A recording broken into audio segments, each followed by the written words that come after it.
মারো তালে তালে আমির হামজার দুই গালে আমির হামজা দুই গালে জুতা মারো তালে তালে ফাঁসি ফাঁসি ফাঁসি চাই আমির হামজার ফাঁসি চাই আমির হামজার ফাঁসি চাই ফাঁসি ফাঁসি ফাঁসি চাই ফাঁসি ফাঁসি ফাঁসি চাই আমির হামজার ফাঁসি চাই। যারা মুক্তিযুদ্ধের বিরোধিতা করেছে এই আমির হামজা একজন কুলাঙ্গার।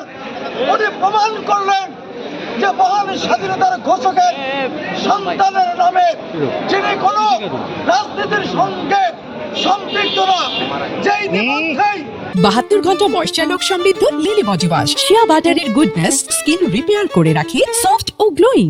ইন্তেকাল করেছেন সেই আরাফাত রহমান কোকর নামে একটি কুরুচিপূর্ণ মন্তব্য করেছেন।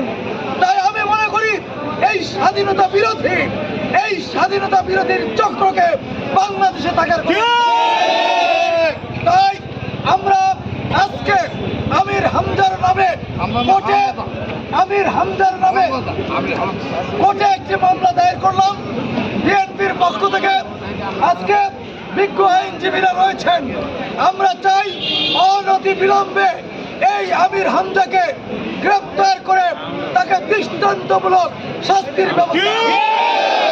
এটা সিরাজগঞ্জ জেলা বিএনপির দাবি নয়, শুধু সারা বাংলাদেশের বিএনপির নেতা কর্মীদের দাবি।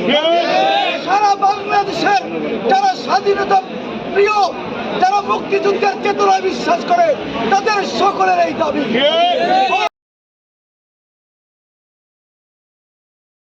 72 ঘন্টা ময়শ্চার সমৃদ্ধ লিলি বডি ওয়াশ শিয়া বাটারের গুডনেস স্কিন রিপেয়ার করে রাখে সফট ও গ্লোয়িং।